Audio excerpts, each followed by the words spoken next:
Nothing in pop culture safe. Wizard casting truth bombs. Mob bring in the fire. When the heart takes head, you're in the culture crossfire. Wizard spells, monsters roar, breaking down the culture war. When the fandom flames rise higher, you're caught up in the crossfire.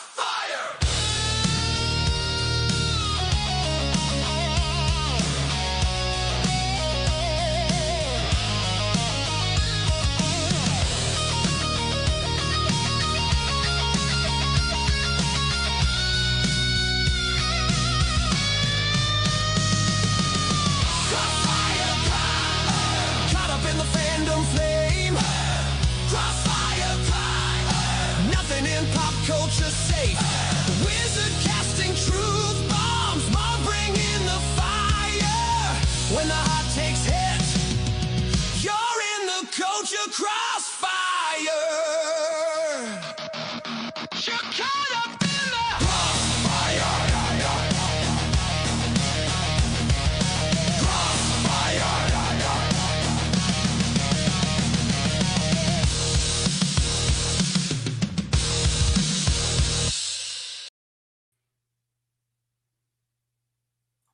How are we doing, everybody? Welcome to Culture Crossfire with your hosts, Real Life Fake Wizard and Marv of the M4 Empire. Marv, how are we doing today, man? Doing all right, man. I'm excited for this. So about a month ago, you and I were talking, and we were like, we've noticed through the pro show and you coming on my show and everything like that. We're like, we've got a decent rapport going. The two of us together do pretty well. It was like we should consider doing a stream, and then it was a lot of back and forth of when can we do it? What do we call it? How do we have a theme song that slaps? It was all of we eventually just put all of this together and decided, here we go, Culture Crossfire. And then the original idea behind it, I was like, remember the Crossfire commercial for the old video game with the Crossfire? Yes. And there it went. And it sounds like Power Rangers. And I was getting there's an extended version, you guys. There's a very extended version of this song. And I'm like, oh, it's Power Rangers. Yeah, eventually we will have a proper introduction, cinematic video. Eventually we'll have it, a good starting soon intro. I watched the Power Rangers one this morning. I was like, can I make one like Power Rangers? And then it was way too advanced, and I'm like, we'll get there eventually. We'll get there.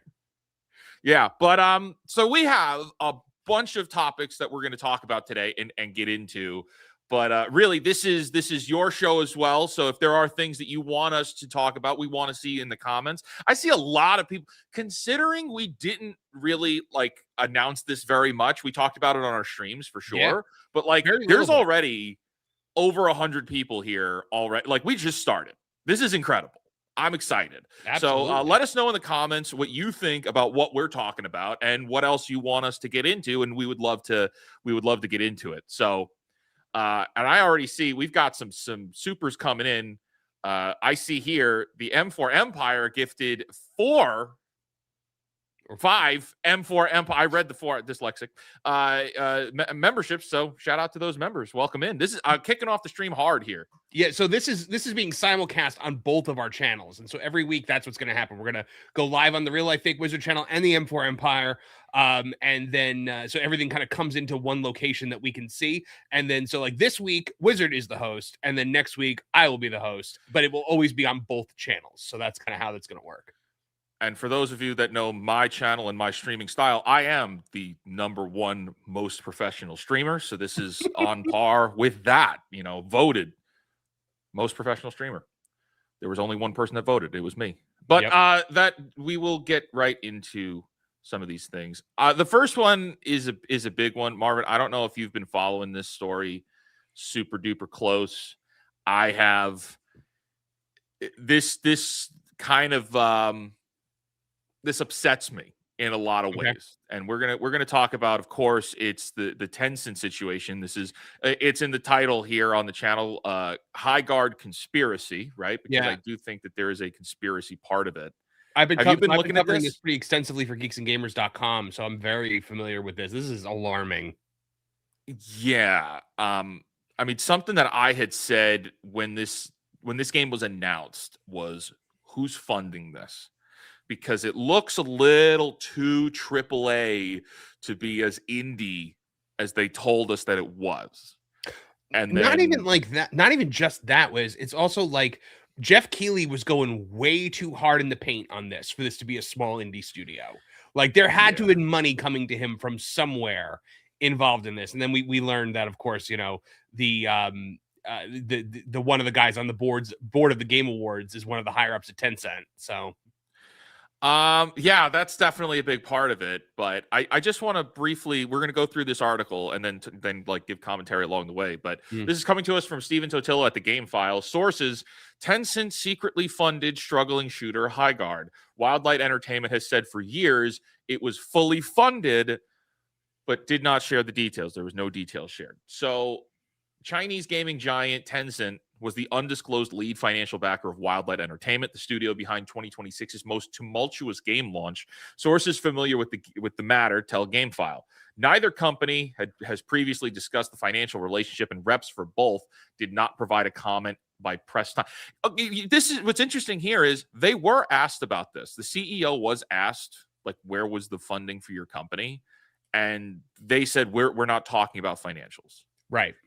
They really wanted you to believe that this was an indie title, like it was self-funded. We were bootstrapping this, and Just another one of those, little, by the strength of our grit, pulling ourselves up. One of those tiny indie promotions. This is basically an 8-bit game that we just souped up. Like it's it's like.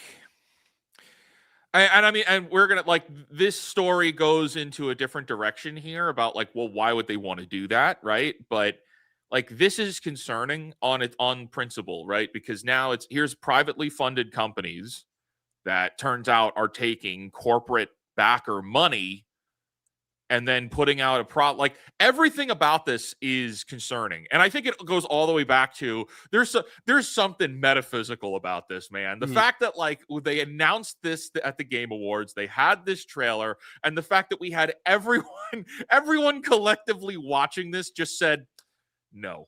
I have never seen like just such a mass cultural rejection as we got for this, because I think it's the last trailer of the Game Awards. In the past, it's been things like Final Fantasy VII Rebirth, like big, huge AAA titles, and he's just like, "Here's this shooter you've never heard of," and everyone's like, "What?" Like, if it had just aired in the middle of the Game Awards as just like a regular game that was coming out, I don't think people would have had this visceral reaction of it basically getting the main event slot on this show. It like, the fact that they queued it up for at the end, and everything that Jeff was saying about it, and I love this game, like, this is going to change things, and it was this, and it was, and like, everyone collectively to be like, there's something icky about this, there's something wrong here, and then it tracks back to Tencent money. It's conglomerate money, and I was doing the research on this, like, because I'm working on a video about it all. Tencent is number 2 in the world for gaming revenue. Number 2. Right. It's the second largest company in gaming. Like, you're not indie, you're the furthest from it. And you got to think that, like, people like Jeff Keighley, they knew where that money was coming from. They knew this was a 10-cent thing. And it's just more of the corporate gaming culture trying to pull the wool over everyone's eyes. Yeah, I love every time Jeff Keighley embarrasses himself. It's my favorite thing in the world, because, like, when he was just like, before Highguard came out, and he was like, "I'll be waiting to accept your apologies." yeah, with Hammond, and this is, you look at it from a marketing perspective, right? And you put yourself in the shoes of executives at gaming companies, and they got to think like, hey, well, we got to spend we have to put together a marketing budget, and we're going to be making an announcement for our new games, and where are we going to put these millions of dollars? Oh, let's put it into the Game Awards. Well, now after this, you have to rethink that a little bit. You have to kind of rethink that, because oh my gosh, a Game Awards announcement could kill your game now. That's where Yeah. we're at. That's a very good point, because like I said, if this had just had a regular rollout, it probably would have had okay, an okay player base that it's sustained throughout. But like when Jeff Keighley pushing this as hard as he pushed it, man, suddenly it became the face of the corporate AAA gaming world, despite being a supposed indie title, and people just roundly rejected it. And then when they played it and it was just boring and broken and stupid, I mean, you went from 97,000 players to, I mean, right now, if I look on the Steam, like yesterday when I wrote a couple articles on this, it was I think almost under 1,000 players concurrently. Right, and it was it was slightly above 1,000 this morning when I looked. Mm. I'm pulling it up now. Yeah, I'm looking right now. Oh, right now it's 930, so we're under 1,000 now.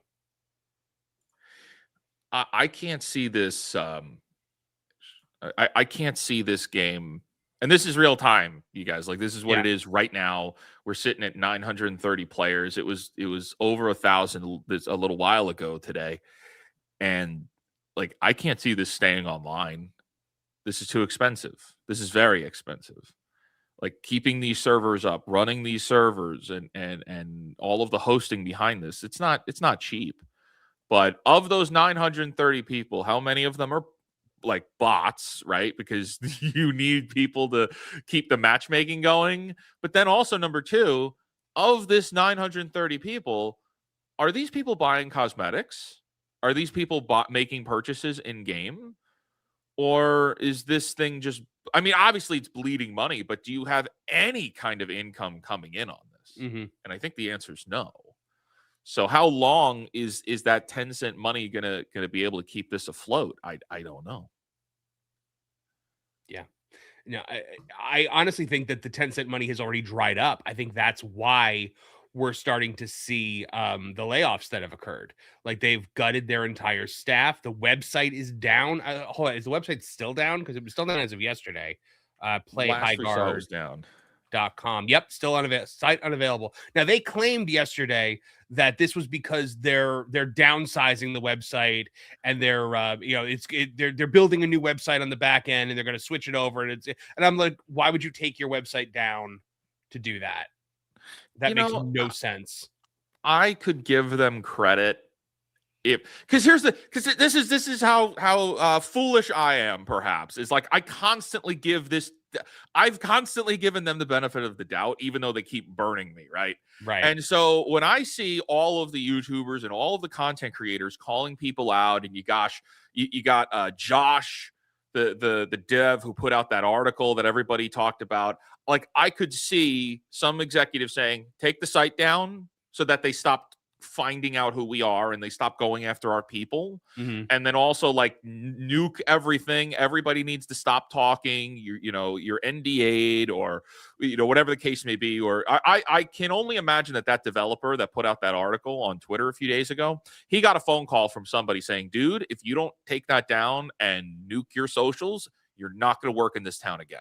Yeah. And even if that was like a friend or somebody, like, probably, not that there the guy was that attacked the gamers, there. right? He called. Right. Yeah. He who also took all of his social media down. Mm-hmm. Like, I could imagine that he received a phone call like, dude, you are going to have trouble getting work after this. So I could see them taking the site down just from a PR perspective. But then for them to say, no, we're building a new one. Why? It makes no sense, especially for a live service game that relies on people having confidence that this is actually up and running. You need to have an active website, and even if you're building a new website, you're building it on the back end and you switch it over without any downtime between your sites. And if there is downtime, maybe it's like 2 hours. This has been 3 days now since this site went off just completely vanished from the internet. 3 or 4 days. And it's I also like there that it's the support link, code 32. Now, that's not playhighguard.com or Wildlight Entertainment. Who is code 32? And maybe it's somebody else connected here, but were you outsourcing your customer service as well? What did you guys do? I'm looking that up right now. What is this company? You know, It looks like it's a game website management company. Oh, A game's website should never be an afterthought. It's where players go to learn, where press finds your assets, where everything else points to. I think this is like their their marketing company. No, I think it's their hosting company, maybe, or just a company that's running their. So they run the Highguard, the Halloween game, Killer Clowns from Outer Space, Marvel Cosmic Invasion. What we do: game landing pages, studio websites, press kits, maintenance, mailing lists, and merch stores. This is hold on. Let me share. Oh, okay, you pulled it up. Good. I just pulled it up. You know what this probably means? This means that they're on a monthly bill. Like they have to pay this company monthly, and they didn't pay the bill, so they took the site down. They pulled the plug on them. Oh man. Yeah, yeah, having worked in marketing, that's usually what it is. Oh, you're not paying the bill? Site's down. Just even more of a like this is even more proof that Tencent has pulled the money away. Yeah. China, they don't suffer failures, man. Just ask their Olympic athletes how well they do if they don't succeed. Like, I think we need to email them and be like, hey, you know, can I pay for the Highguard server? I want to pick this back up. Wait, can I pay you to bring it back up? Well, let's see what it is. Yeah, there's transparent pricing. Wow. Full CMS with multiple pages from $8,000. Is that monthly? Well, no, I think that's just this is the first time build. Okay, this is the initial build price, and then it's going to be monthly on top of after. That. Okay, 50% deposit, 50% on launch. Okay, yeah, I see. From $8,000. $8,000, and then you pay after that. I hate marketing companies. The worst. I have worked for many a marketing company in my career as a writer, and yeah, they're all the worst. I've been working in marketing for too long. I'm like, oh yeah, that's that. You look at, $8,000. No, it's $8,000 starting. Yeah. Then each page is going to be $1,000 after that, even though they're all templated. You're not really doing much work after. The copy is all AI. You think on something like this, $1,000 or probably $1,000. They want to get as much money as they can out of you monthly. And then if there's a store attached, oh heavens forbid there's a store, then they're going to really charge $10,000 a month. Oh gosh, yeah. Do you think they had the stones to actually make a store? Oh man. Can we get Highguard merch? It's gonna be collector's items soon. I think we should make like our anti-Highguard merch.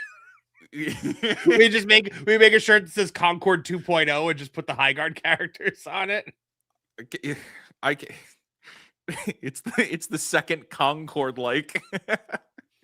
I mean, if their funding got pulled to the point where they can't afford a website, they can't afford most of their staff, they're not going to be able to afford to keep this game live for much longer. I think at this point, the only reason they haven't announced that it's being taken down is an Own the Chuds moment. Yeah, you're owning the Chuds, all right. Yeah. yeah. You got them. You're really winning here. Oh, well, okay. So if we look at this though, right, and we go back to the story. So this whole Tencent discussion point, and this is something I kind of want to get your thoughts on because, so I've been reading into this and really digging, and we've had a series of content creators and journalists, access journalists, have kind of come out of the woodwork and done defense for this story. Okay, they're saying now that, well, wait a minute, this is normal. Tencent funding indie companies is a normal thing. And what do you mean you're upset about it? I mean, I've even had a little back and forth with some of them myself, just replying to what they're putting out, because even when they're trying to come off as informative and they're not trying to pick fights, they are reading as if they're saying, stop asking questions, you're going to upset the game industry. You're going to hurt my job. Just consume product and then get excited for next product. Yes. But what's scary here is the idea that there are companies out there that we don't know are taking donor money, and donor's not even the right word. They are taking investment money from Tencent, from Microsoft, from Sony, from conglomerates, and we don't know about it.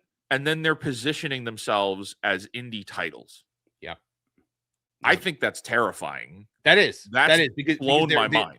They're hijacking what it is to be an indie game, and they're essentially probably imposing, AAA mandates on these indie titles and passing them off as indie titles, because indie games are so in right now, as you have done so much to promote the craft of indie game making, through Fake Portal and everything like that. We're starting to see now indie games. Look, Claire Obscure Expedition 33. Took the Game Award for Game of the Year. That was an indie game, or was it? Where did their funding come from? Oh, so actually, I tracked that down. So their publisher received 120 million euros from NetEase, which is another giant company similar to Tencent, and that was their publisher received that money, and then that money was distributed to some of the games that Kepler was publishing. Mm-hmm. So Expedition 33 was done for $10 million of what we believe is that money that came from NetEase. So in a way, yeah, they were funded, but they weren't funded secretly. We've kind of known about it the whole time. All along the way, we were told this was privately funded and it was a AA game. Like we were told it was a AA game.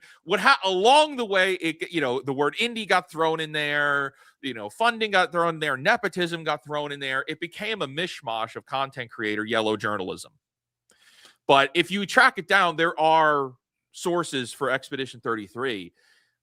But if we look at this, we ask the question, why? Like, why would Tencent care of getting into the indie scene? Right. And so this is where it's kind of interesting. So if we look at the statistics behind it, they know, and all of these companies know, that live service is starting to fail. And not even starting, it has failed. But they bet the ranch on it. They bet the farm is burning. Of the 19 live service games that were released in 2025, 15 of them died. That's insane. That's utterly insane. Okay, 25 wasn't that long ago.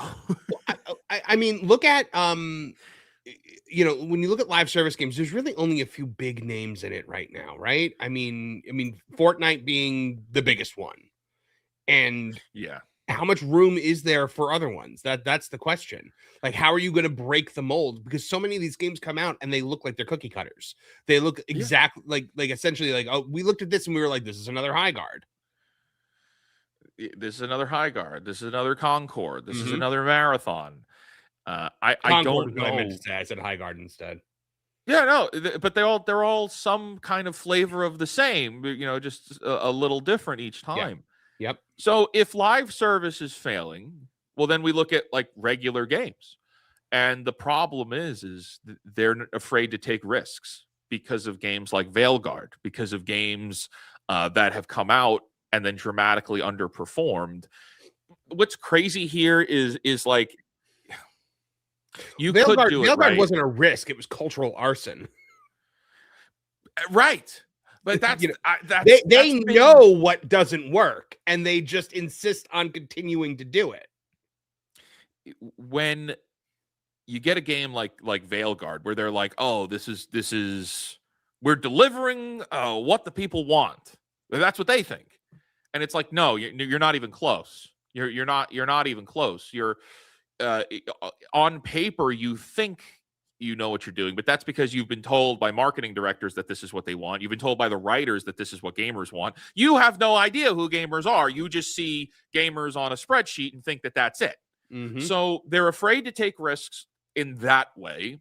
They're afraid to make new things. Well, why? Because each of these games costs $200 to $300 million to make, because they allowed the budgets to balloon on these things, and they can't control their budgets. So that's Well, why and we're then getting. in the case of Veilguard, they remade that entire game. Like, Yeah. that game was in production for what, Twice. 15 years? Like, Yeah, it was Dreadwolf for a long time, and then they scrapped the whole thing and did it over again as Veilguard. At that point, insane. somebody needs to be fired. If you've put out $100 million plus, and then the director on that comes to you and says, "Hey, I need more money. We're gonna start over again." You say you're fired. Show me what you have. We're Mhm. gonna I'm gonna bring in new people. We're gonna fix what you have because we've That already spent $100 million on it. that's why the majority of that's why the majority of BioWare was gutted after Veilguard. That entire team was pretty much shown the door. They tried to let Corinne Bush say they were just moving on, but no, that was a firing. That was the axe falling. That was there was heads being lobbed off after Mhm. that one. It's funny enough, if you look at BioWare, just a tangent on the BioWare thing, BioWare is actually a very good example of when corporate goes too far. Yeah. Because if you look at BioWare had all of these incredible games, right? And then they got bought, they got acquired by EA in 2007. And then you think like, oh, well, hey, like they did pretty good after that. We got Mass Effect 2 and 3. But if you look at the timeline, those games were kind of already in the pipeline before the acquisition. Mhm. So those were already being worked out in some way. And then it was after that, it was around again, everything changed in 2013. Like, and if you look at the timeline after that, it's what did we get after? Mass Effect Andromeda, stinker. Anthem, stinker. Veilguard, stinker. Everything after that was terrible. Well, because BioWare was the definition of if it ain't broke, don't fix it. And BioWare was definitely not broke. BioWare was one of the most exciting game studios in the industry.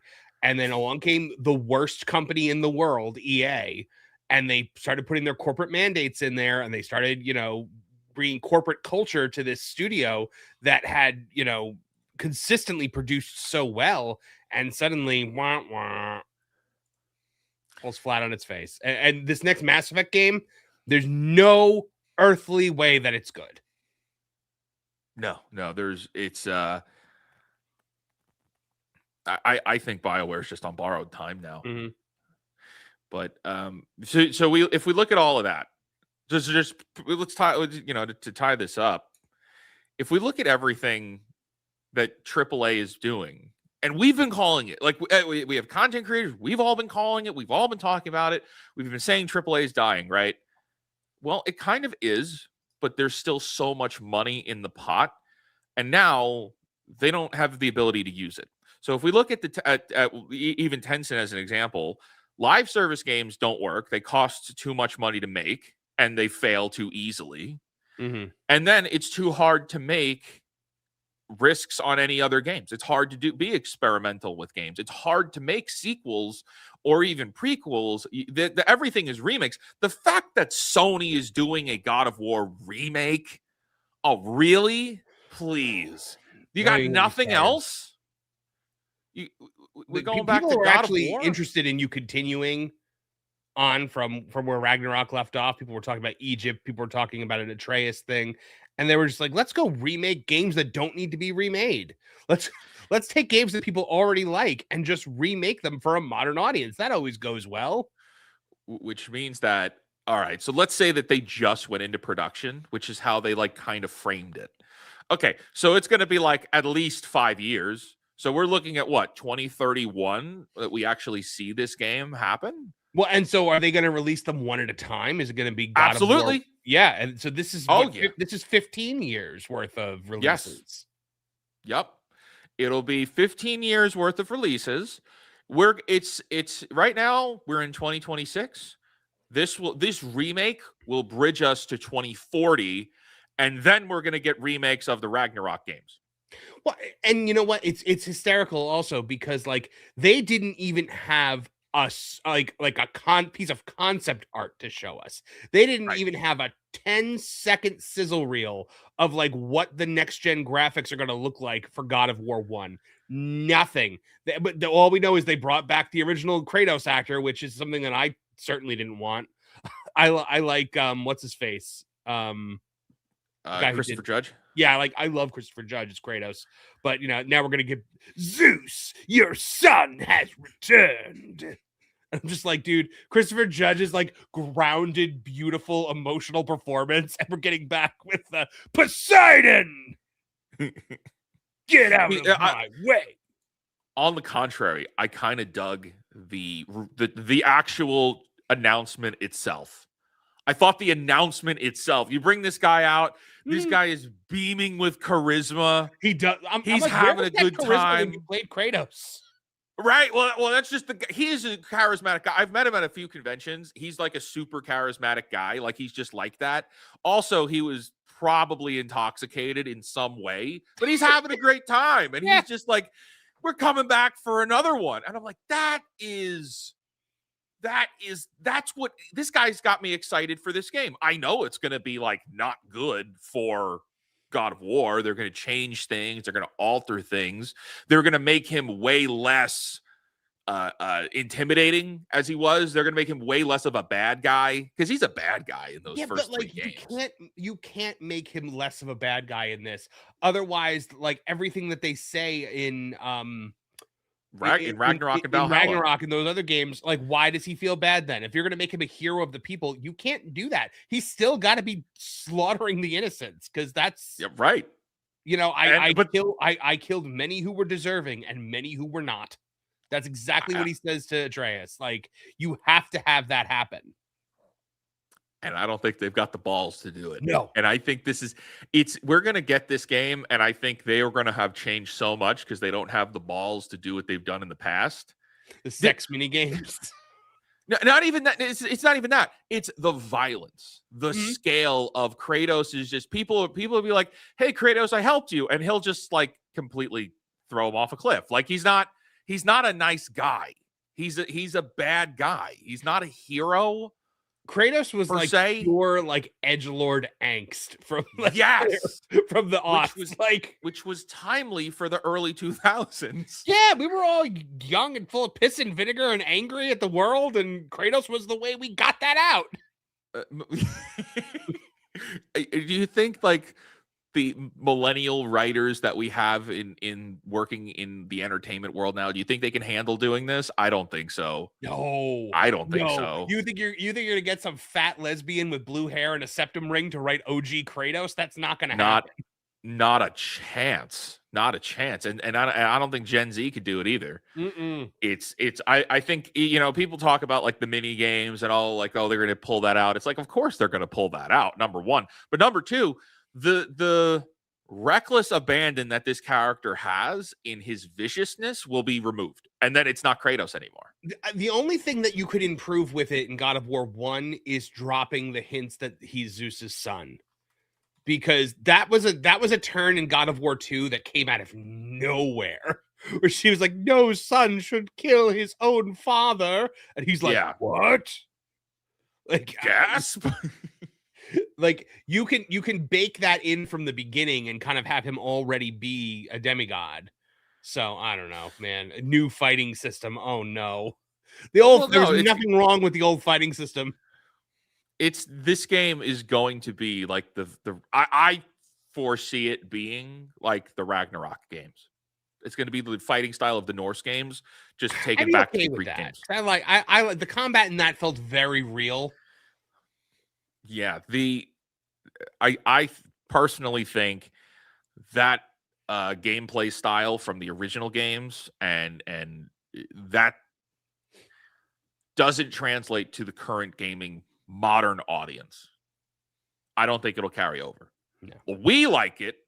We've played it, and a lot of chat would enjoy it.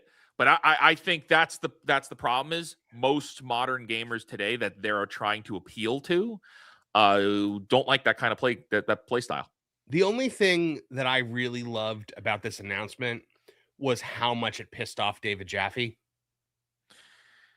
Yeah, seeing Jaffe like lose his crowd on Twitter has been very interesting. That was amazing. When he all of a sudden like started lashing out at this game, I'm just like, oh, good. This is the meltdown I've been waiting for. Not you talking about Vera Dark's hair. Like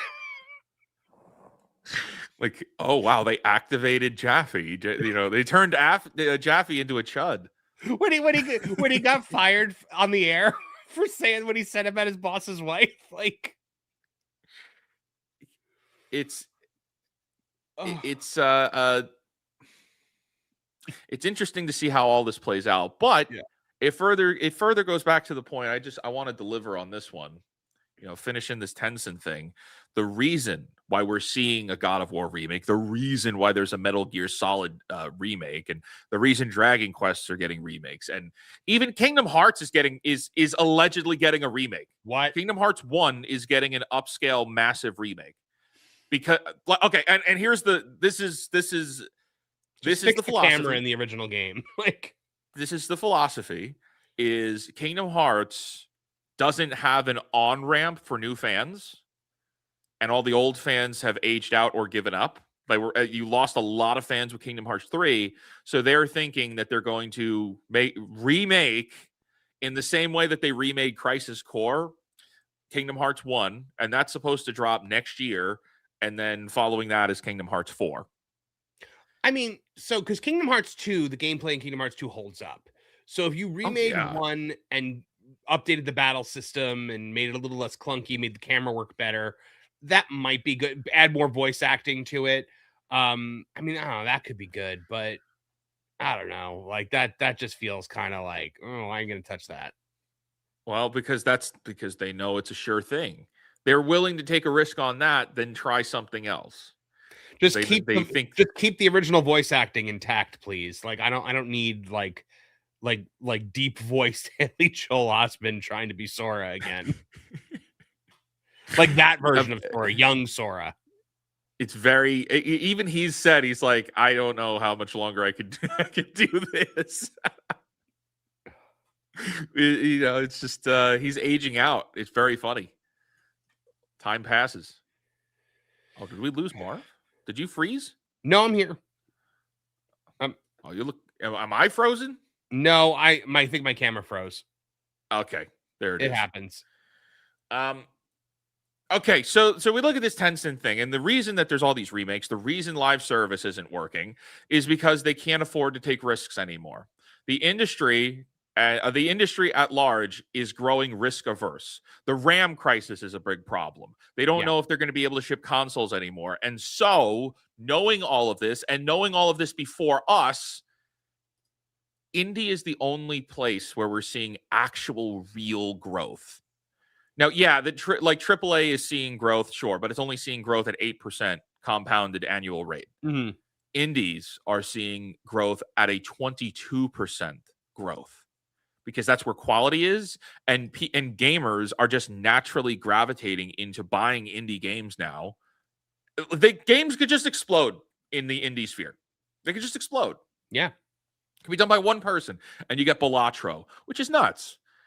And so that's where they're going to invest their money into innovation because it's less risky to do it there. Because there's something called Ghost Protocol being enacted here, which is something that, oh my gosh, it's like developers have been talking about this for some time now, but secretly and anonymously, that it's called Ghost Protocol, where Tencent or companies like it will come in, secretly fund this organization, and then if what they want to experiment within doesn't work out, everybody gets fired, everybody loses their jobs, that studio dies, but then Tencent walks away they don't have to report it to their shareholders. Right. It's just an investment that didn't work out instead of it being like them acquiring Ubisoft or something like that. I feel like this is something nefarious. This is bad. I feel like it's 100% bad and nefarious. Yeah, it's especially when you consider the fact that like when you're dealing with Tencent, you are dealing with the CCP, because the CCP has a stake in pretty much every Chinese company. So, oh yeah, they have golden shares. It's China wanting to overtake every Western industry. But like, did you see the trailer for, I think it was called Godslayer? No. So it was a game, it was out of a Chinese studio, but it was like Avatar: The Last Airbender. Like it was like fighting with the elements and stuff like that. And it looked awesome. And I'm God like, Slayer. if like stuff like this and Black Myth Wukong are the stuff that's coming out of China, maybe the Western gaming industry deserves to be lost to China. No, but we should watch that. There's also a big chicken game, which they pointed out in the chat. But Audio coming through? When it I don't think there's any audio yet, so no, it's not coming through. All right, hang on. I'll reshare it. But So you've never seen this trailer before? no, I've never seen this. Oh, you're gonna like it, I think. They must be after the research. There it is. I hear it now. We need to act fast. I'll deal with the Celestials. You go on ahead and find out what's going on. Don't do anything rash. Got that almost AI voice acting in there. Yeah. All right. Like the this is also very early development footage, but Right. you get the picture. How do I get past all the soldiers? Is this an Assassin's Creed? Not quite. Clone? It's like maybe it's like Assassin's Creed with superpowers He almost. tells me not to do anything rash. Oh, crap.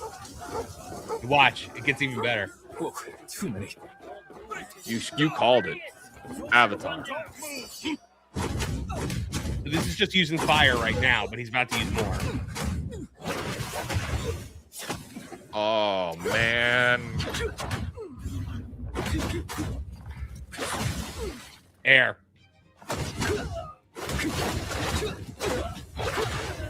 It's the Avatar game we've always wanted. Yep.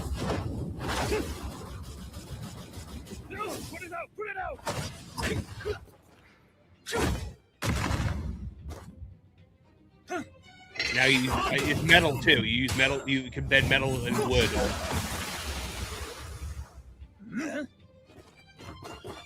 He's gonna use water here. Cool off, you lot.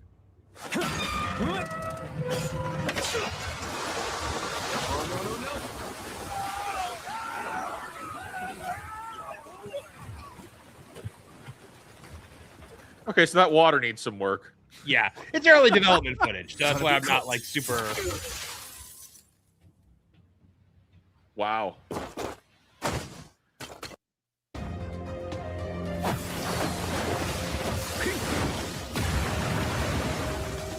Like, this is insane.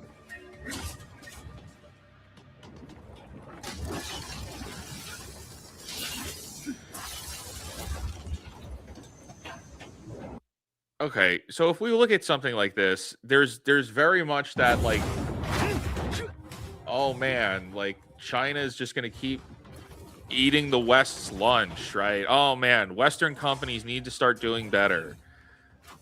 But I think it's further than that. It's like this is being done probably on a shoestring budget. Probably. China doesn't need to spend a lot of, like, they don't spend $200 million US dollars to make their games. No. And they're going to you know, incorporate it's not a lot more AI. There's going to be a lot more generative AI in their stuff because they don't care. Yes, they don't care. They care that they're making sales, Yeah, and they they care don't that care. it's fun enough to keep selling. We are the West is cooked because of its own stubborn hubris. Yeah. Oh, yeah, Earth, using Earth there. Like, Yeah. it's I love when something like this comes out because, like, this is the Avatar: The Last Airbender game we always needed. Just like Mass Effect was originally like the Star Trek game we always wanted. Like Mass Right. Effect 1 is a Star Trek game. Yes, it is. Yeah, here the chat called it right. Like, play the first Berserker Kazan. Yeah, I have. I'm terrible at it. I got my butt kicked, but like, yeah, that game is pretty good. That's a pretty good game, and that was done for not that much from like, I think it was a startup company. Come on. Like, so who knows when this is going to come out? But like, this is like, you see the like the channel this is on. This is on the official PlayStation channel. Yeah.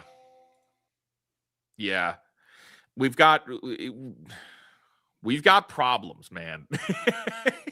The gaming industry has problems, and then we also find out. So what this is showing me is, okay, so they're going to keep investing in their own games, and China takes this stuff super seriously. Oh yeah, they want to be the best. They want to have the best games. They want to be recognized for having the best games. There is that culture in the studios to have the best games, which is hey, that's a good thing to have. I think that's a good culture to have. That part of it. You want to be the best. You want to fight to be the best. But then, we look at the Western companies and we get Concord and Veilguard. Yep. From Western devs. You get things like you get a Spider-Man game, but it's Miles Morales helping his classmates ask out their boyfriends to homecoming and trying to get back all of Harlem's instruments from the evil white guy. Like it's just China doesn't have a Sweet Baby Inc. And what, you don't want to catch pigeons? Yeah. Well, and then you don't have Anita Sarkeesian when she tried to hold up, was it her who tried to hold up Black Myth Wukong? Oh, I didn't know that. Someone tried to hold up Black Myth Wukong and was like, it'd be a shame if your game was deemed sexist, wouldn't it? And they basically said screw off, and they tried to. That's when IGN launched the whole Black Myth Wukong as a sexist game, sexist racist company, and nobody cared, and it sold amazingly. It's we look at this whole thing, and I think it really breaks down into this is that crash that everybody's been talking about. But it's, as I said, and I've been saying it this way for a long time, we were never going to see line graphs hit 0 like everybody wants. You want the line. Oh, well, we want the line graphs to hit 0 because when everybody zeroes out and they lose a lot and they fail, they're going to make games for me again. It's like, that's not the case. Because there's too much money in the pot, they're not going to hit 0. They're just going to buy up everything else and concentrate. And they're close to monopolization in a way, but it's like the top 12 companies own everything, and that's Tencent, Microsoft, Sony, Nintendo. Roblox is like number 12 on this list. Like it's a pretty big deal, and now they're going to co-opt indies. And now we know about that because of how sloppy the Western industry is. We weren't supposed to know this. We weren't supposed to know that indies are being co-opted by Tencent. This is how sloppy and stupid the Western industry is. Now we know, and now we know what to look for. Yeah. You fools. Yeah. See, I'm seeing someone in your chat was saying Sweet Baby Inc. is sponsored by Tencent. Is that true? That is... I looked into that because it came up when I was doing the research. I could not find, in my extraordinarily brief looking, I couldn't find any proof. That sounds like a Master of the TDS deep dive in the future. Personally, yes. That's probably a Master of the TDS deep dive. I'm sure him and Raven will get on that. I'm sure, but I'm sure that they've already got it, and they probably do have the proof. I'm not educated on that. I don't know. So I can't confirm. I know in my very, very brief couple of Google searches, I didn't see anything in my briefing, because like I said, I have a video coming out. We've seen that Sweet Baby has been sponsored by like governments and stuff like that, so I wouldn't be shocked. Right. Well, all right. So this is the Tencent thing. We've got some other topics we got to get into. Otherwise, we could just talk about gaming for 2 hours, right? Right. Let's get it back into it. We could jump back into the chat. And unfortunately, I don't have any transitions here, so I just have the fake Wizard News transitions, which certainly help for this. Yeah, helps. I'll have you read this one. Ruby Hoove gifted 1 M4 Empire membership. Thank you very much, Ruby Hoove. I appreciate that and appreciate you. And congrats to whoever got that membership. Shout out. There was a question on here that I wanted to pull up. Or there was a few of them. They said there were no female characters in Wukong. There were, they just don't show up in the first half. Yeah, and we all know Western gaming journalists never play beyond the first half of the game.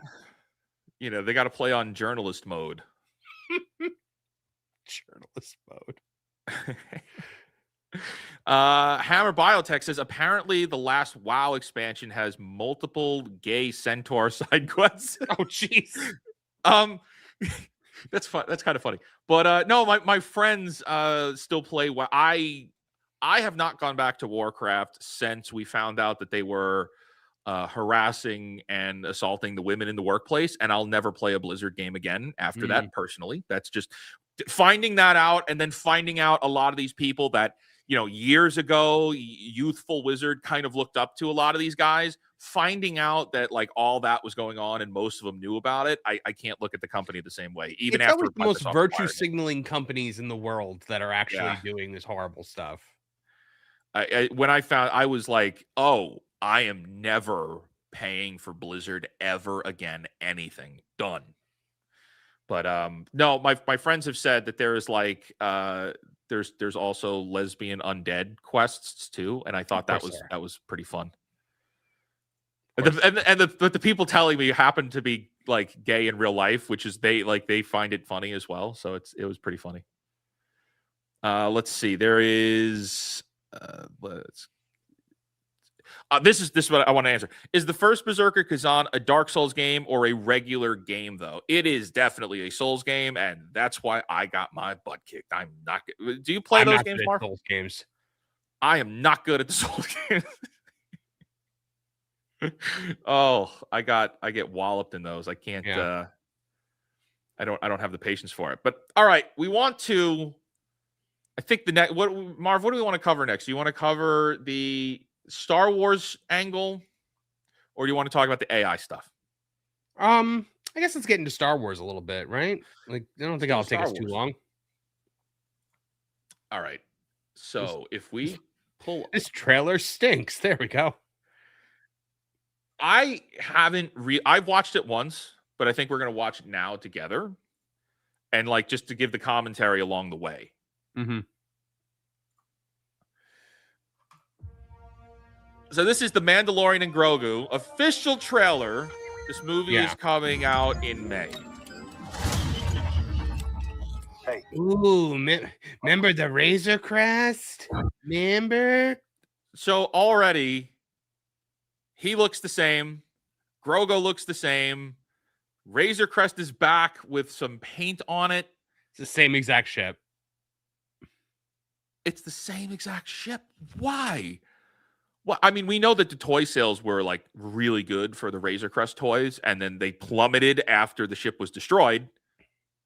Go figure. But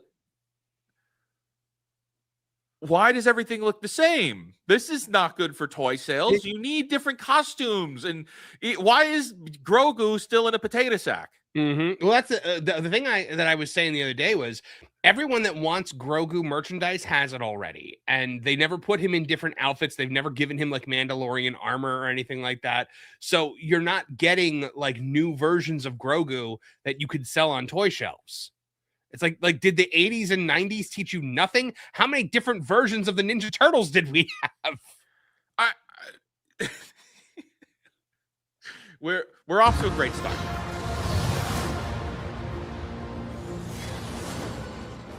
I can use some information. Whoa, for this price, I'll tell you whatever you want. I'm looking for a hut. Close for the night. Thank you. Marvel humor. Gangsters. Yeah, Marvel humor and the simian monkey dudes. Yeah. Also, I want to just say, like, from this still shot right here, I can't believe they brought Lizzo back. I saw that. I'm like, there we go again with this Lizzo cameo. I want to point out. So I think these are the huts, the same huts from the Book of Boba Fett show. I believe they are. Yeah, they're part of the Disligic clan.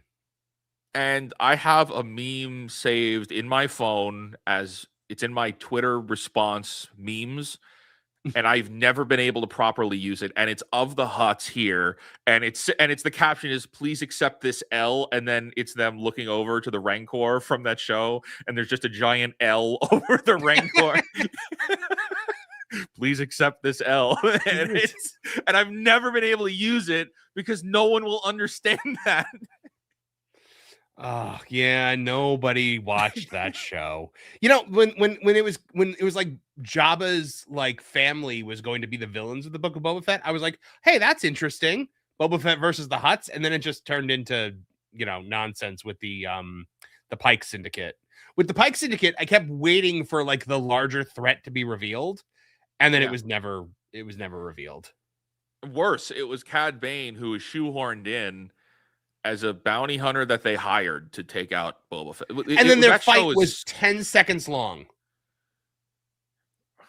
Like maybe a little less of like the two diverse females trying to fight the droids in the fight scene, or the mods, and a little bit more of Boba Fett versus Cad Bane, something people actually might want to see. And what kind of like kills me on that is that Cad Bane originally died in the final season of Clone Wars that wasn't made. And we have the footage of it. It's a fight between Cad Bane and Boba Fett, and it's a duel. It's like a Western, draw.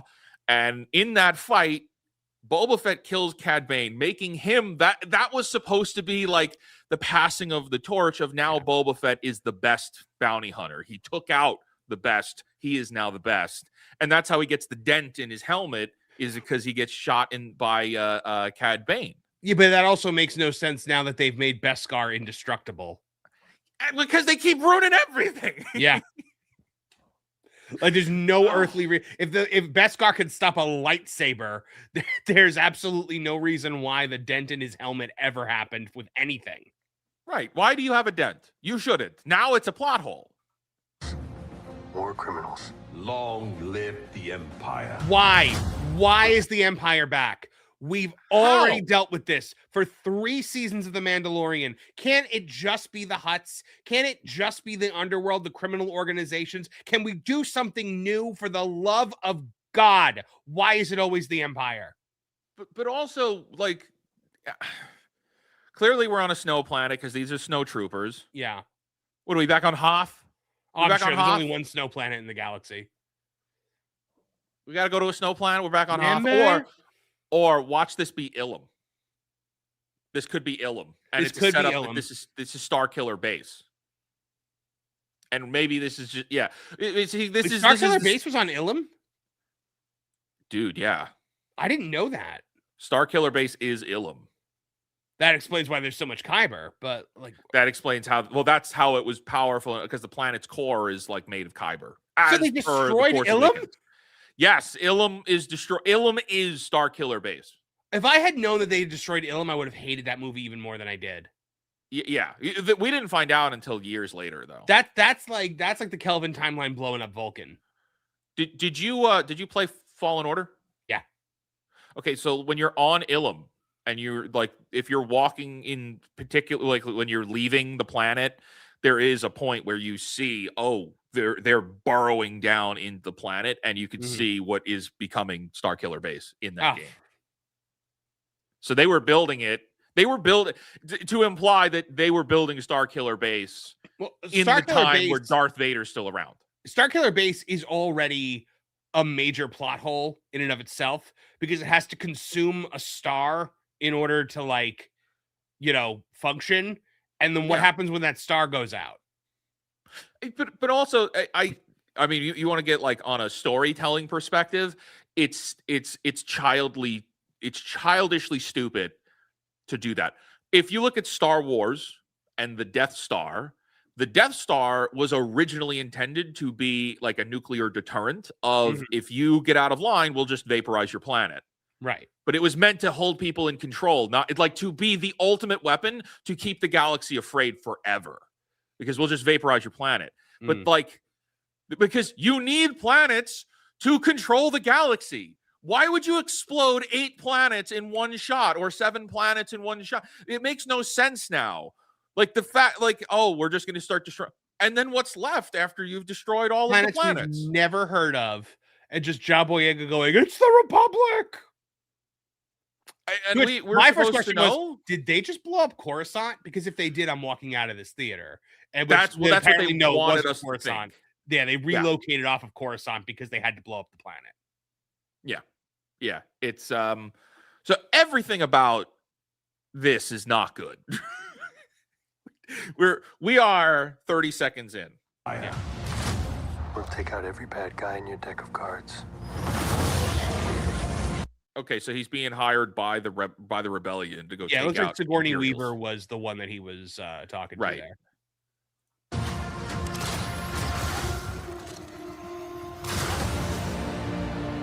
Oh, you remember the U-Wing? The B-Wing? Remember the mouse droid? It's about preventing another war. Wait, are those battle droids?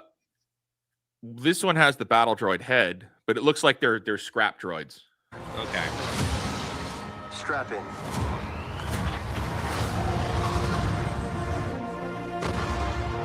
Oh, That's a and dude here from we Clone go. Wars. Yeah, it's Embo from the Clone Wars. Embo, yeah. I can never remember his name. By the way, have you noticed we don't get drops reveals of like Luke or like Lobot or like something from the original trilogy? Now the drop reveals are Dave Filoni characters. Is Dave Filoni slop? Yeah, this is slop. It's like Everything is Dave Filoni characters. It's Embo. I can't wait to buy a ticket to go see a character voiced by Dave Filoni. Well, and the other thing is like you're like, I legitimately think that the next like series that they announced after Ahsoka season 2 is going to be a live action Rebels. Now that they have got because now they've got the assets for Zeb, so they can produce Zeb. Like they couldn't justify making Zeb do more than sit at a bar in Mando season 3 because he's so expensive to animate. But they said now that they've had the movie budget and we were able to actually make Zeb, now they can use Zeb in more things because the assets exist. I hope we don't get that. I love Rebels. Don't get me wrong. That. I love Rebels, but I don't know if I want that. I don't want anything. I don't want this. Like I don't want this right here. Whatever this is, I don't want it. You Nope. take it back. Take it back. Actually, that's fine. Speaking of what I don't want. Why are you rubbing our hey guys, remember that guy who 3 times last summer you all said no thank you to at the box office? Here he is. I think this movie's going to do Fantastic Four numbers. I said it on the pro show last night. I think this movie does Fantastic Four numbers, and I'll tell you this, Marv, that is why they are already astroturfing. This movie has a low budget. Yep. They are astroturfing. All of the shills are running it. All the journalists are running it. The Access journalists are saying this movie is low budget. It's a low budget Star Wars film so that they can say when it brings in Fantastic Four numbers that this movie is a hit. 100%. That's what they're doing. 100%. Yep, you're absolutely right. They are, Yeah. because they understand the way the YouTube narrative works now, where we actually examine the budgets, we actually look at how much money they spent versus how much they made, and we deem things a success or failure based on that. Now it's going to be interesting to see how much they spend on marketing for this, because I can imagine this getting $150 million marketing campaign. Where it's May. It's the end of May when this drops, but like, yeah. There is the Super Bowl. Really? You spent $1 million for that, or however many millions? 10 million? $8 to $10 million for a 30-second ad, and it was the lowest performing film ad on the entire Super Bowl. Like that was a good use of that money. No, we've been hearing for a while that one of Pedro's big hangups about The Mandalorian is a purely ego-driven move where he wants his face to be seen more.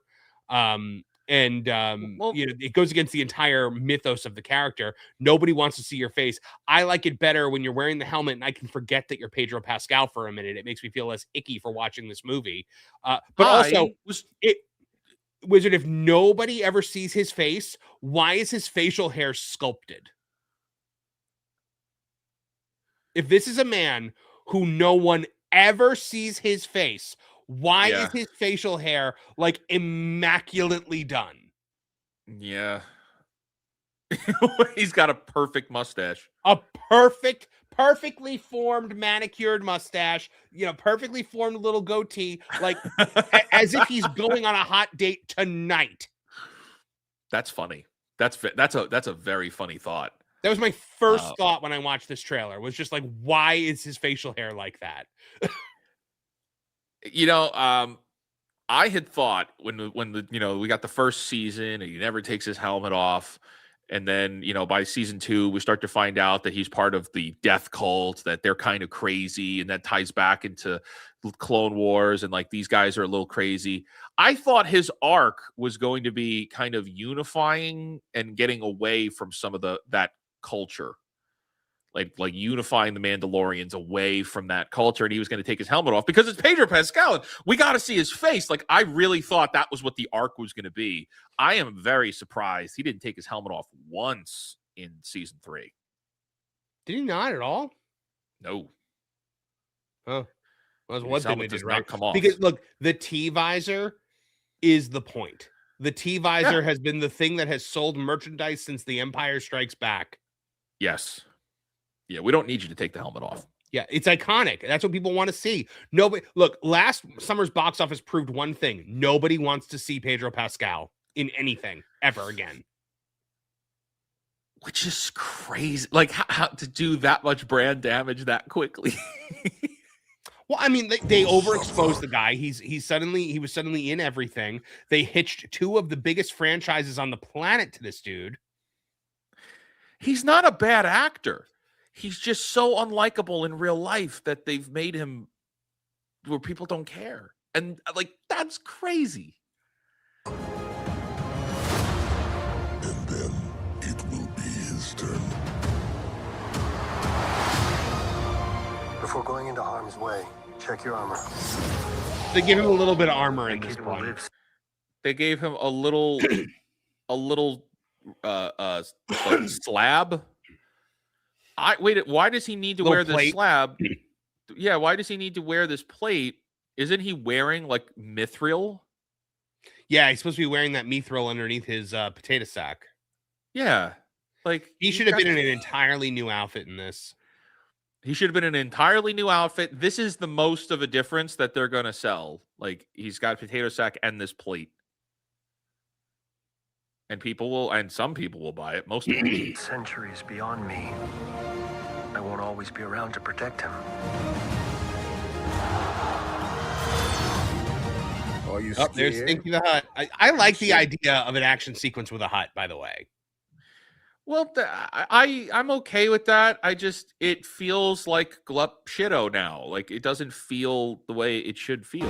Are you If you read Legends and you're into the lore, that huts are way more than just Jabba. Yeah. And there's more to them, and they're slow, but they could be bruisers like this guy. I mean, and if the Hutts are going to be the villains of this, like, go to Nal Hutta, go to Nar Shaddaa, like, explore like that. This is your opportunity to actually explore the Hutts as a concept a lot more than George was ever able to do. But they're not going to do that because they're just going to do, more Empire. Got to have stormtroopers. Well, yeah, and you know what this is? You know what I see when I look at this frame? Thor versus Hulk in Ragnarok. You're 100% right. This is Thor versus the Hulk. This is everything about this trailer is Marvel, by the way, from the humor to the action sequences. Yes. To the Pedro Pascal. Yeah. This is a Thor versus Hulk fight. They're going to fight it out. And then you want to team up? All right, we're going to team up. Really? Are you scared? I don't know what species this guy is, but this immediately feels like claymation. Yeah, is that like, at first I was like, is he a Doug? But then I don't think he is. Lauren thinks he's going to be a Doug. Lauren thinks he's going to be something like a like a mentor figure to Grogu. Oh my gosh, it's giving it's giving what's his name from KOTOR? The guy you meet on No. The fella you meet on Kashyyyk. The Jedi. Jolie Bindo. This is Jolie Bindo as an alien. He's going to be a mentor. Oh, look, he lost his helmet again. I think he still has it lost from when they took it off of him. Because I think that I think this is their like Rancor pit, essentially.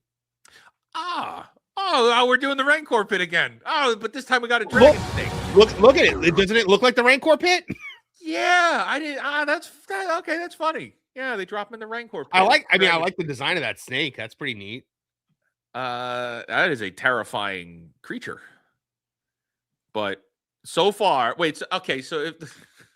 so far we've got Empire is back, Snow Planet, Pedro Pascal, Gladiator fight from Ragnarok, Rancor pit. Is there anything original in this at all? Nope.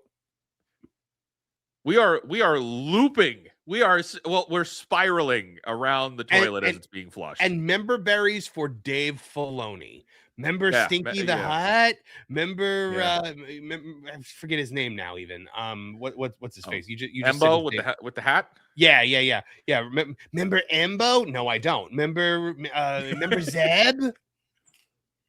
I do remember Zeb, but I'm cool not seeing more Zeb. I'm okay with Rebels just enough. Being the cartoon, yeah. Enough. It was good. Run. The more you do with it, the less I want to see it again. Like this kid. I saw somebody post this on Twitter that Jaro Tapal in the Fallen Order games did a lot of heavy lifting for what these guys would look like in live action. Yeah. But if you had gone from Rebels, the show animation style, to this, I feel like we wouldn't be happy. No. Because this looks terrifying. I love Jaro Tapal, by the way. Jaro Tapal was also like way bigger than Zeb. I feel like I never got the sense that Zeb was like that enormous. Like Jaro Tapal was. Yeah. Right. Yeah. Jaro Tapal is like 7 foot tall. Yeah. This kid. Oh, look, Baby Greedo. What are you waiting for?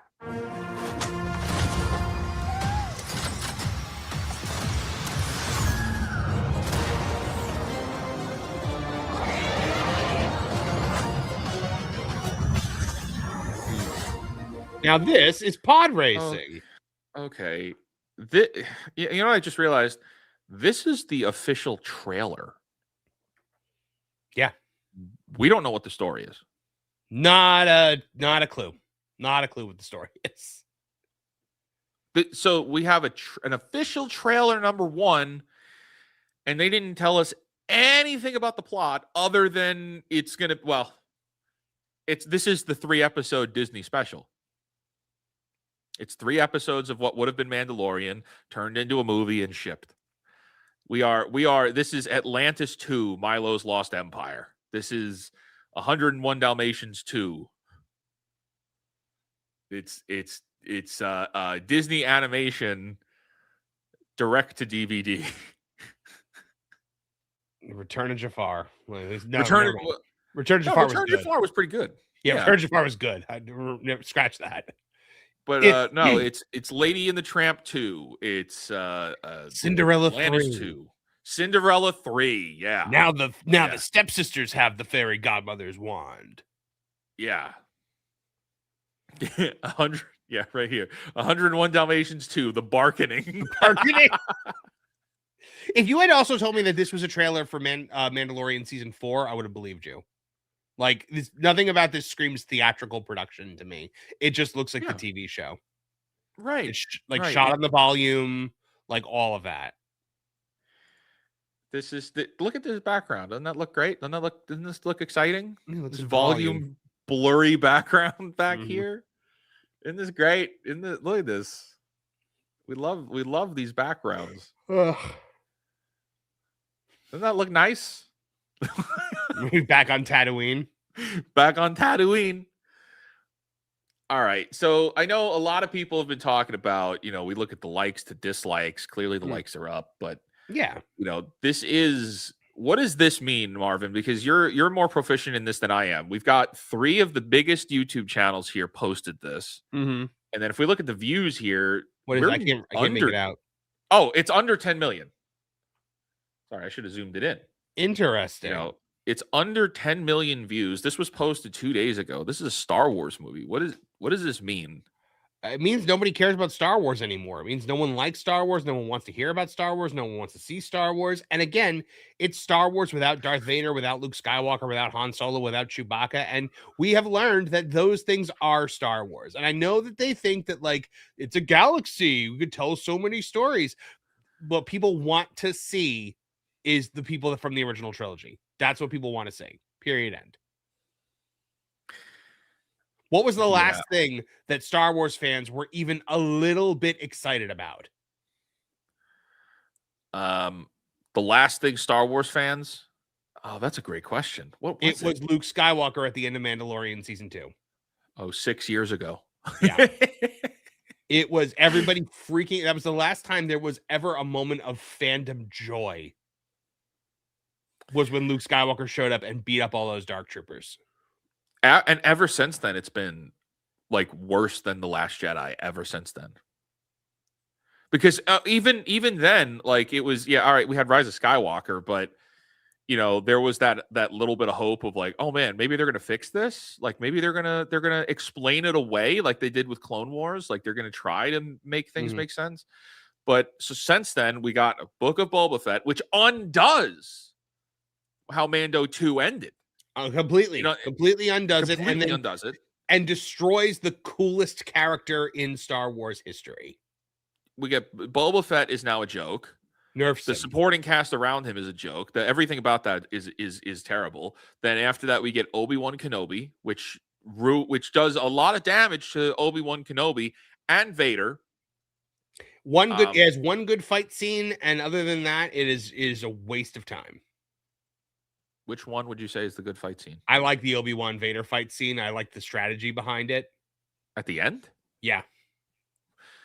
Edited or unedited? Because there is the Kai Patterson cut, which is much better. Oh, I haven't seen that cut. I liked the original version. I liked how Obi-Wan starts fighting like Dooku at one point. And I started to realize that he's fighting like people who have like because lightsaber combat is like my thing. I examine it because I know like the different forms and stuff like that.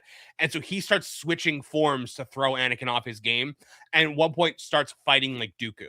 And I'm like, he's fighting like people that have historically been successful against Anakin. Interesting. I didn't even know that. Yeah. And then I like that he like I love when he starts like hitting going after the torso light bright with the butt of his lightsaber. Because I was like, yeah, that's smart. Why does nobody ever do that? Yeah. So I like that fight. I don't like the show, but that fight to me, I think it does really well. I don't like that it rips off the ending of Ahsoka versus Vader with cutting off half the mask. Right. I mean, somebody said that like it was just like, look, like Ahsoka cut off the right side, Obi-Wan cut off the left side. Luke was the only one who could take the whole thing off. But you know, it's still the same ending as the Ahsoka fight. The problem is we as fans will put 2 and 2 together like that. They wouldn't have. No. When they were making it, they weren't thinking that. They're not smart enough. They're also not emotionally attached enough to these characters to think like that. Right. But all right. So you know, we look at this Mandalorian thing. I think this is going to do fantastic 4 numbers. I think it's cooked. But they're going to frame this like it's an absolute massive success hit. And that's I'm sure the rhetoric is already being pushed out there. The marketing campaign, the astroturfing is already in full effect. And it'll be exciting. I don't know. I mean, we kind of have to. I wouldn't if I wasn't a content creator, if I wasn't doing the YouTube thing, I have no desire to see this. Yeah. Like I would skip it personally. I would too. There's nothing about that excited me. But you know, we're probably going to be on like the pro show night of and just walked out of the theater. Yeah. Oh, I'm sure. And we're all going to get on and rant about it. Yep. And that's the thing with like, you know, I no longer have the whole thing of like, well, I'm not going to see that because I don't want to, because it's now my job to see it. So yeah, now it's unfortunately. I would have sat through 5 episodes of Starfleet Academy if I didn't have to. Like, I'm out. I tapped I'm out. out too. I'm out too. Those videos were doing like great numbers for me, and then like people stopped caring as much about Starfleet Academy. The numbers dropped a little bit on those videos, and I'm like, all right, fine, I'm not doing those reviews anymore. You know what you should do is do like a post-mortem when the season ends. I think that's what I am going to do, but that would involve watching the rest of the season though, and I don't know if I want to do that. Just jump like to the final 2 and watch them at 1.5 or 1.25 speed. That's how I watch The Acolyte. Starfleet Academy made me miss The Acolyte because The Acolyte has shorter episodes. Yeah. It had short. And it's infinitely worse than The Acolyte. Infinitely worse. And like, I've had to revisit how terrible The Acolyte was recently because we had Leslie Headland calling it a success, and I had to do a video on that, and I had to do a bunch of research for it. And I was like, man, this show was terrible, but it is not as bad as Starfleet Academy. I mean, Starfleet Academy is rough. It is not possible to watch that at full speed. You have to turn the speed up on that because it's impossible. You're like, I'm wasting this is time I'll never get back. Yep. 100. You're 100% right. Like this is, when you're laying in that deathbed and you think back on your life and you're like, did I use my time wisely? And you think, oh man, I was watching Starfleet Academy. I'm waiting to. I've been trying to find when the Nielsen ratings are going to hit for the following week. I actually just looked again; they're not out yet. I'm assuming probably tomorrow they'll hit, and we can see whether with 3 episodes in it was able to actually rank. And I don't think it will. Right. Just a complete and utter disaster. Just everything about this show is bad. That's a completely different conversation point, but I really think the Ellisons should not get Warner Brothers now. That's not an endorsement of Netflix. Mm-hmm. Netflix should have it either, but I don't want either of these companies to get Warner Brothers. I mean, look, the thing that I say about that is that like this show was filmed long before the Ellisons took over, and they already had a contractual obligation to a second season. But man, find a way, drop them all at once, and then move on with your life or something like that. Like, why are you doing it like this? You could have paid to make this go. What is a couple $100,000? Maybe a couple $1 million. Yeah, a few $1 million. If Lord of the Rings has a $20 million buyout something for like each that, season that they don't do, it's something like that. So for those of you who don't know, if Rings of Power and Amazon, if they do not make up to 5 seasons, they owe the Tolkien estate $20 million per season they don't do. So right now it would be, what is it? We got 3 seasons. So it would be like $60 million. That's cheaper than making the shit. Like that's cheaper than making this stuff. And you're going to say what? Lord of the Rings is worth more than Star Trek? I don't think so. The question is, are they going to lose $60 million making these? And I think there's a good chance they will. Oh, gosh, yeah. I think they also, despite the fact that the activists have been kind of nerfed in recent years in terms of like what they can actually accomplish with cancel culture, I think that they are also concerned about activist backlash if they cancel the if they just cancel it outright. Because now it's an own the chuds thing. Keep releasing it to own the chuds. Right. Well, with Starfleet Academy, I mean, we'll definitely. I'm looking forward to watching the final 2 episodes and then maybe doing some kind of a post-mortem. We can do that here, but we are nearly to the end of our runtime here, so I want to just transition over back to the chat because there's some chat we gotta cover. Yes. And I'm gonna pass these off to you to read through. Walter Tomaszewski for $4.99 says investors started playing 3-card Monty with gaming companies and studios when tax incentives changed. Investors want a surefire way to keep the money. Yes. Yeah. Yeah, that's true. Right that. It's always about how do we keep the money moving in our direction. Walter Tomaszewski for $1.99 says it doesn't matter if the companies fail. Money is money. Yeah, well, I mean, that's probably how they look at it. For when we were this. So this is, I think it's a reference to the gaming, and yeah, they don't care if the studios go under as long as the big conglomerates are untouched and unscathed. We're fine. Yep. Darth Leon for $5 says, I had no idea who Embo was. So the first research video was him riding his hat like Clark Griswold. Please show him doing that on the snow planet. Oh no. Oh, you remember Embo? Remember? Remember? No, I don't. In no way, shape, or form do I remember Embo. I remember. Oh. Oh man, yeah, that's right. We got. I see here. Extreme Meme Supreme. Yeah, the Eye of Wilton. Yeah, is worth more than Starfleet Academy. Yeah. He also says down here is remember a loss can be written off. That's a good point. Right. Well, is this show worth the hundreds of millions of dollars that you're losing on the value of Star Trek? Mm-hmm. And I think that's like, this is damage you're not coming back from. Well, yeah, at a certain point, you have to think about legacy, like what it's going to do to the franchise. And a second season of this show, Star Trek, does not survive that. You have original fans that are gone. Yeah. You're not bringing in new blood. There's not new fans coming in. This is not bringing them in. You watch this show and you think, well, it's part of me wants to say that this is for kids, but they're swearing and they're perverted. And there's like actual degenerate stuff in this. This can't be for kids. So who is this for?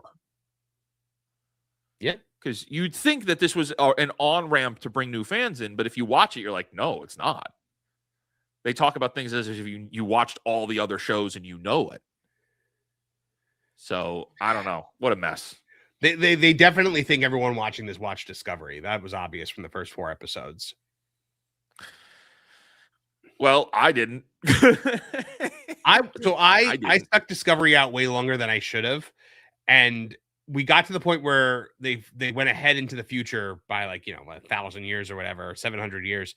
And I was like, okay, you know what? This is going to be good because now Michael Burnham is going to be on equal footing with everyone else because they're all going to be, she won't know everything. She'll actually be kind of fish out of water. She'll have to learn things. It's a whole new time period. But no, Michael Burnham arrives in the future like a year or two before the Discovery arrives. So by the time the crew gets there, she knows everything and is perfect at everything in the future. She's the best at the future there ever was.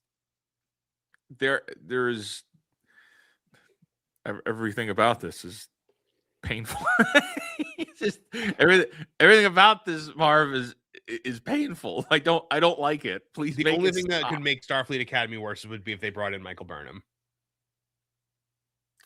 Well, anything is possible with these writers, right? Oh, yeah. Anything's possible. But, okay, Marv, that is our first show. And I know we talked about gaming and we talked about Star Wars, and I feel like we could have gone on for hours on both of those topics, which is probably a good thing. Yeah. Probably a good thing. But is there anything we want to announce or do or say before we tie things up here? So please guys subscribe over to my channel, the M4 Empire. We've got the M4 cast tonight at 8 p.m. Eastern Standard Time. I almost said 8/7 Central, like this is like a Nickelodeon commercial. But yeah, tonight at 8 p.m. We're gonna be talking about a whole lot of stuff tonight. Wizard, if you want to show up tonight, you're more than welcome to always. Yeah, should be a lot of fun. Let's do that. Oh, come in right at the end here. I'll let you read this. Martin Stone, member for 17 months and one of the co-hosts of the M4 cast, says, good show, guys. Thank you. This was a lot of fun. Shout out Martin. Yeah. Guys, in the chat, you'll see a link to Martin's channel. Go over there and I said Marvin. Yikes. Yeah. Terrible. One letter difference. Yeah. Go over because I just read Martin Stone. That's Martin, you screwed me up. I gotcha. The link is in the chat here. Go over to Marvin's channel and subscribe. He's posting videos more frequently than I am, which is very good, which is awesome. And we will be doing this again next week. Same time, same places. But Marv is going to be running the show over there. Then we're gonna tie it up here. Until next time, my friend. Oh, and stick around for the raid because we are going over to the pro show. Yep. And they got a lot. Let them know where you're coming from. Tell them it's a culture Crossfire raid. Yes, tell them. Yeah, but you have to be specific. You can't just say culture. You have to say culture Crossfire. Yeah, Okay, no, we're don't coming give from Culture the- Casino credit for this. Don't give. Yeah, This is our thing. you could say Crossfire. We coming from the Crossfire raid. Yeah, or just hey, Culture Marvin Crossfire. Marvin Wizard like raid, Wizard and Marv raid, whatever you want to say. Yeah, like yeah. do not give Coming Culture from Casino there. credit for this. I'll be so mad. All right, my friends, we will see you very soon. Until then, create, innovate, inspire, and for the love of God, cancel Disney Plus. Okay, take care.